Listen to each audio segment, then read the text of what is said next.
Ya, halo semuanya. Berikut penjelasan singkat penggunaan aplikasi e-learning pada level administrator. Langkah pertama, silakan buka web browser. Bisa menggunakan Google Chrome, Opera, Mozilla, Edge, dan sebagainya. Lalu, silakan ketikkan alamat e-learning, yaitu learning.iaknambon.ac.id. Ya.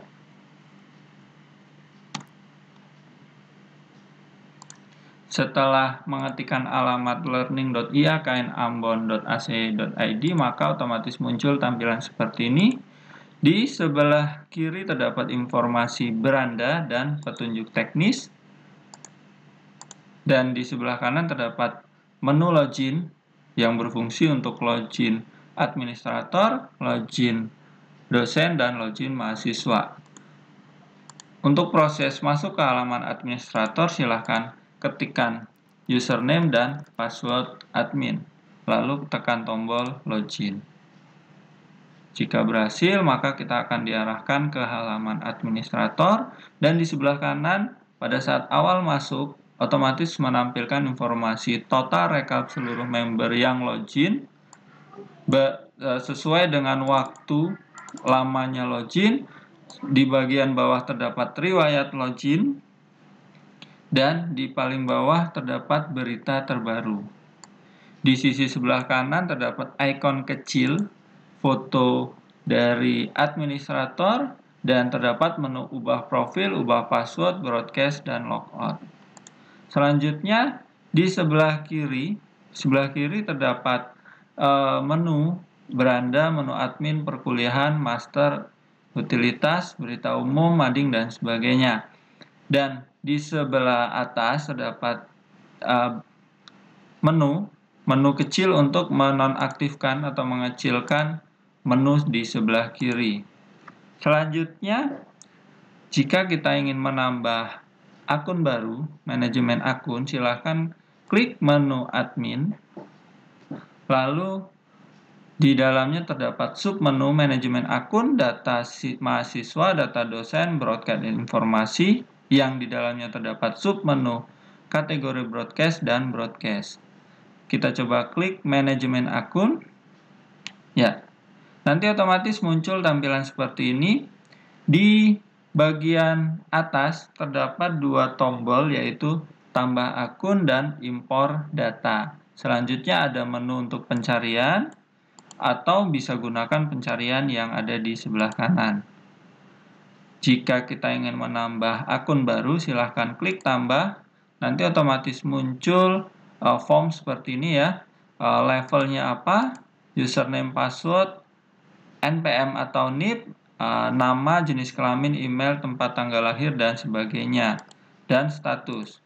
Jika ingin disimpan, maka tekan tombol simpan. Jika ingin batal, maka klik saja tombol tambah akun. Dan di bagian bawah nanti otomatis ada muncul seperti ini. Yang pertama ada status dari akun yang sudah kita buat, tombol ubah password, edit, dan hapus akun. Jika kita ingin mengedit, silahkan klik edit, lalu otomatis muncul formulir seperti ini. Dan jika ingin kita batalkan, maka klik tombol batal. Selanjutnya, jika kita ingin mencari, silahkan ketikkan. Ya, nanti otomatis data yang kita cari akan tampil. Selanjutnya ada menu impor. Kita klik impor. Pada halaman impor akun terdapat formulir yang dimana formulir ini kita harus melampirkan file Excel yang sudah kita buat. Untuk file Excel-nya, formatnya silahkan klik download. Ya, seperti ini. Oke. Jika sudah, silakan buka format impornya. Hasilnya seperti ini, lalu masukkan data-data akun yang ingin kita impor.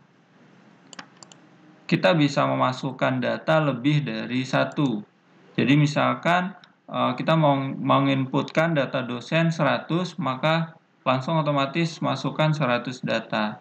Jika sudah di-save, lalu untuk melakukan impornya, silahkan tekan Choose File, ambil data Excel yang sebelumnya sudah kita isi.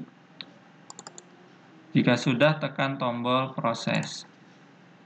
Nah, pada saat tekan tombol proses, nanti otomatis muncul informasi data yang kita impor dan memiliki status. Jika data sudah ada, maka otomatis simpan data berhasil. Jika sudah ada munculnya sudah ada. Jika gagal, maka otomatis muncul gagal.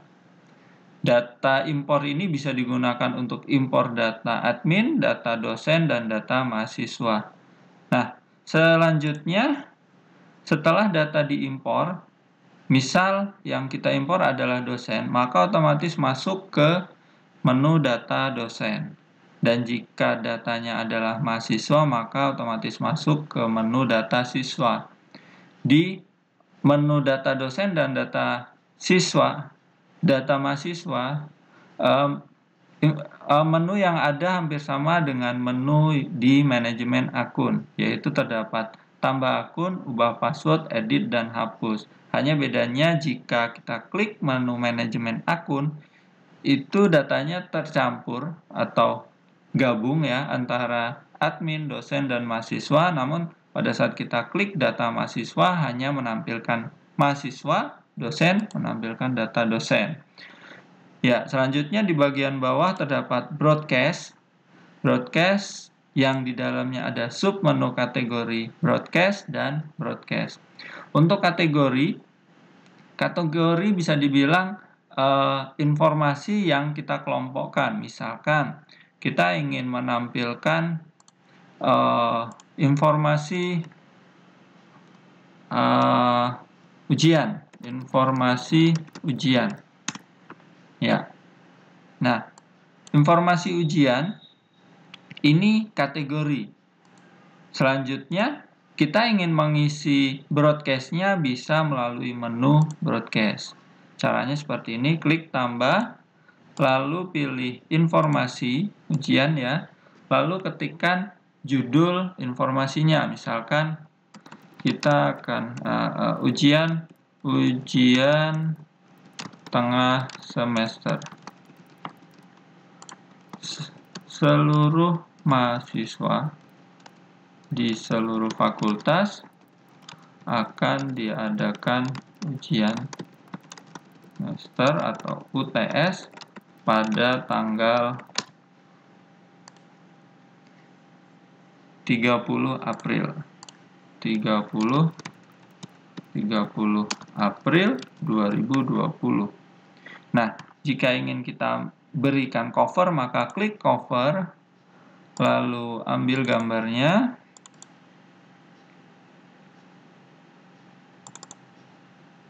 ya, misalkan seperti ini. Selanjutnya, broadcast yang mau kita inputkan ini nantinya akan ditampilkan kemana? Apakah dosen, mahasiswa, atau dosen dan mahasiswa? Jika tujuannya adalah untuk mahasiswa, maka kita pilih mahasiswa. Jika sudah, klik simpan. Ya, setelah data disimpan, nanti otomatis seperti ini, terdapat informasinya mahasiswa. Nah, broadcast ini hanya bisa ditampilkan di mahasiswa. Nanti di halaman dosen, berita ini atau broadcast ini tidak akan muncul. Tetapi, jika kita levelnya adalah admin, maka otomatis muncul seluruh berita yang diinputkan. Ya, selanjutnya di menu perkuliahan terdapat tahun atau semester aktif, plotting mata kuliah, plotting KRS, rekapitulasi nilai, rekapitulasi jam online. Kita bahas di tahun dan semester aktif. Ya, fungsi dari tahun dan semester aktif adalah penggunaan aplikasi e-learning akan berjalan pada tahun dan semester berapa. Jika kita ingin mengaktifkan aplikasi ini untuk tahun 2020-2021 semester ganjil, maka kita harus atur tahun akademik dan SMT-nya atau semesternya adalah 2020-2021 dan semester ganjil. Nah, fungsi ini akan berlaku untuk keseluruhan. Maksudnya dari keseluruhan data plotting mata kuliah atau penyusunan dosen mengajar, plotting KRS di masing-masing mahasiswa, rekapitulasi nilai, dan sebagainya. Jadi, jika ini tidak kita atur, maka otomatis dosen dan mahasiswa tidak akan muncul data mengajar dan muncul materi yang diajarkan oleh dosen. Gitu.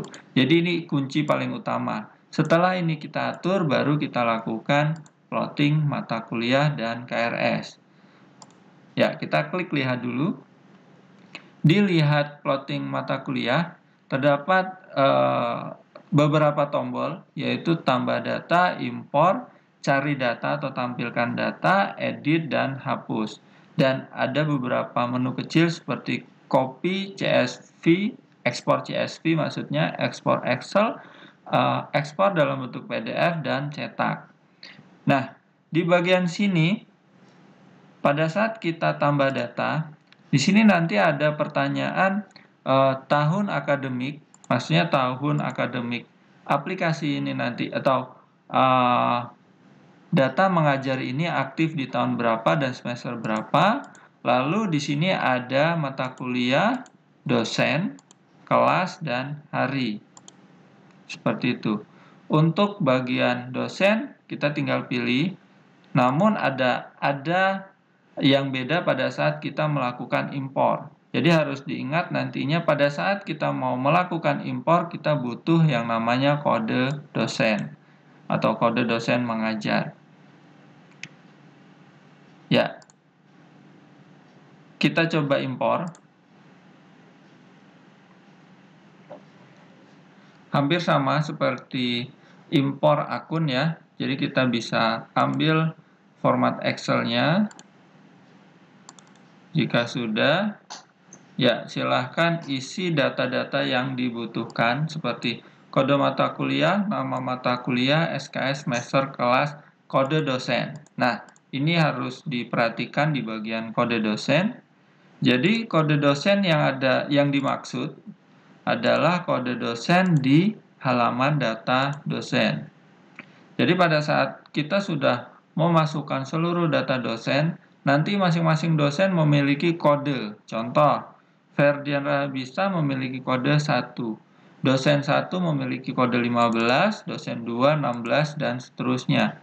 Ini jadi kunci. Jadi kalau misalkan kita mau memasukkan data mengajar si dosen 2, maka kode dosen yang harus kita inputkan adalah 16. Seperti itu.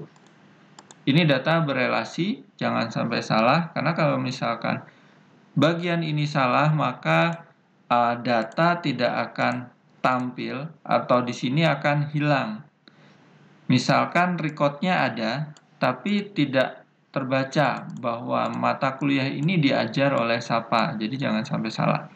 Nah, tetapi jika misalkan salah, kita bisa lakukan edit data dari sini. Ya, tinggal tentukan dosennya siapa, lalu klik simpan. Oke, selanjutnya kita masuk ke plotting KRS. Ya, hampir sama di plotting KRS terdapat menu tambah data, impor, pencarian, edit, dan hapus. Untuk bagian tambah data hampir sama ya. Kita tinggal tentukan tahun akademik, semester, NPM, semester mahasiswa, dan jadwal dosen mengajar. Nah, jadwal dosen mengajar yang ada di sini ini sesuai dengan yang kita inputkan di plotting mata kuliah. Seperti itu. Jadi kalau misalkan di sini sudah kita inputkan banyak, maka otomatis di sini pilihannya ada banyak. Kuncinya sama seperti yang ada pada saat kita impor plotting mata kuliah ya. Yang sebelumnya di sana terdapat kode dosen ya. Nah, pada saat kita mau plotting KRS, nanti ada dua pertanyaan, yaitu kode dosen dan kode dosen mengajar. Kita ambil formatnya, lalu kita klik. Ya, nanti formatnya seperti ini. Di sini ada dua kolom, yaitu kode dosen dan kode dosen mengajar. Ini jangan sampai salah. Untuk kode dosen, itu kita ambilnya dari data dosen, sedangkan kode dosen mengajar itu kita ambil dari plotting mata kuliah. Jadi pada saat kita klik plotting mata kuliah, lihat data, di sini ada kode dosen mengajar. Misalkan tadi dosen 2 adalah kodenya 16 ya. 16. Lalu kita mau memasukkan data mata kuliah coba kelas A untuk si mahasiswa A misalkan ya. Kita perhatikan di sini kode dosen mengajarnya adalah 2, maka ketikkan 2. Di sini NPM-nya kita sesuaikan dengan yang ada di data mahasiswa. Misalkan ini Dwi Retno. Ya, nama dosennya siapa, tuliskan tahun akademik dan semester. Ganjil. Ya, jika datanya sudah, silahkan di-save, lalu impor KRS. Ya, caranya seperti yang tadi, klik choose file, ambil data yang sudah kita isi datanya, impor KRS, lalu tekan tombol proses. Jika sudah, nanti otomatis di bagian bawah muncul informasi data berhasil atau data gagal diimpor. Jika berhasil, nanti otomatis muncul di bagian lihat data. Nah, untuk bagian mata kuliah dan KRS, sesuai dengan yang dikatakan tadi, jika kita atur tahun akademik dan semesternya adalah 2020-2021 ganjil, dan ternyata nanti ke depannya masuk ke semester genap, maka seluruh data yang ada di plotting MK dan plotting KRS ini akan hilang. Artinya kosong lagi, karena kita masuk ke semester baru. Gitu. Tapi jika kita kembalikan lagi di tahun dan semester aktifnya, kita kembalikan ke 2020-2021 semester ganjil, maka data-data yang sama, data-data di tahun yang sama otomatis akan muncul lagi, termasuk nilai dari mahasiswa. Ya, selanjutnya ada menu rekapitulasi nilai. Di sini kita bisa masukkan kode dosennya atau NIP dosen. Contohnya seperti ini dan klik tampilkan. Selanjutnya ada pilihan mata kuliah yang diajar oleh dosen ini. Dan kita mau tampilkan di kelas apa. Misalkan kita mau ambil kelas A. Ya, selanjutnya ada pertanyaan lagi yaitu tugas mandiri, diskusi, kuis, UTS atau apa. Misalkan kita mau tampilkan tugas mandiri. Klik tampilkan, maka otomatis data mahasiswa plus nilainya akan otomatis muncul di sini. Nah, data-data ini adalah data yang sudah diinputkan oleh dosen. Ya, kita klik diskusi. Nah, seperti ini. Kuis dan seterusnya. Jika kita ingin cetak langsung, maka klik print.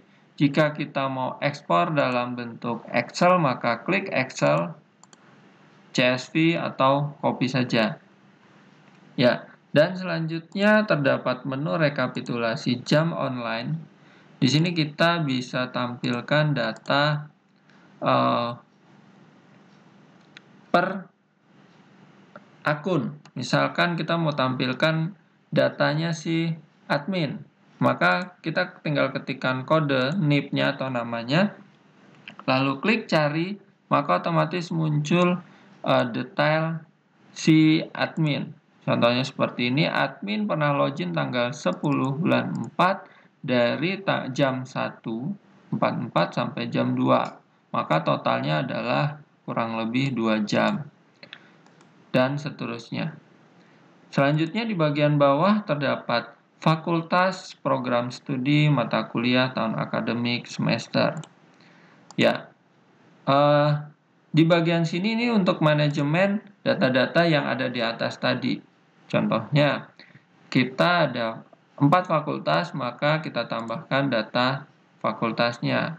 Selanjutnya di masing-masing fakultas terdapat program studi, maka kita inputkan sesuai dengan data program studi berdasarkan fakultas apa. Dan mata kuliah, ini adalah mata kuliah yang diajarkan atau yang kita berikan untuk si dosen mengajar dan si mahasiswa. Di sini bisa kita tambah manual atau kita impor. Untuk bagian fakultas dan prodi tidak ada impor karena datanya biasanya tidak terlalu banyak. Tapi jika mata kuliah, ini bisa kita impor. Caranya hampir sama seperti tadi. Jadi silakan ambil formatnya, isi datanya, jika sudah upload dan klik proses. Nanti otomatis muncul informasi data berhasil diinput atau gagal atau sudah ada. Ya, menu selanjutnya adalah tahun akademik. Tahun akademik ini kita tambahnya manual. Jadi misalkan kita sudah masuk di tahun 2022-2023, maka kita tambahkan data baru. Untuk semester juga sama ya. Ini tidak berubah karena semester umumnya hanya ganjil dan genap saja. Terus selanjutnya di bagian bawah ada utilitas. Utilitas ini hanya untuk pengaturan umum seperti titel website, yang dimaksud adalah ini ya. Terus di sini ada footer login. Ini informasi alamat yang ada di halaman depan sebelum kita login. Terus terdapat menu login.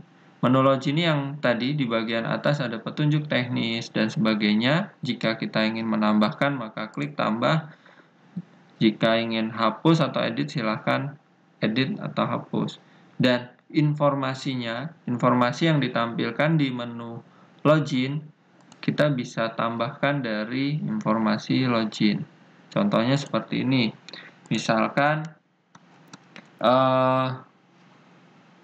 panduan penggunaan aplikasi e-learning. Berikut panduan penggunaan aplikasi e-learning. Ya, untuk bagian sini ini bisa kita tampilkan dalam bentuk tulisan atau bentuk video, gambar, dan sebagainya. Terus datanya bisa diambil dari mana saja. Misalkan kita sudah ada format dalam bentuk Microsoft Word, maka silakan copy dari Microsoft Word dan paste ke sini. Nah, selanjutnya kita coba simpan. Ini yang barusan kita buat, di sini ada link. Kita coba copy saja. Lalu kita tambahkan di menu login. Sampelnya seperti ini ya. Panduan. Paste link yang barusan kita buat, dan ini ada order atau urutan. Misalkan kita mau masuk ke urutan kedua, maka tentukan 2. Nah, selanjutnya akan otomatis pada saat kita logout, menu akan otomatis muncul di atas seperti ini. Pada saat kita klik panduan, maka otomatis muncul panduan yang sudah kita inputkan. Ya, oke. Untuk penjelasan singkat penggunaan aplikasi e-learning pada level admin cukup sampai di sini. Sekian dan terima kasih.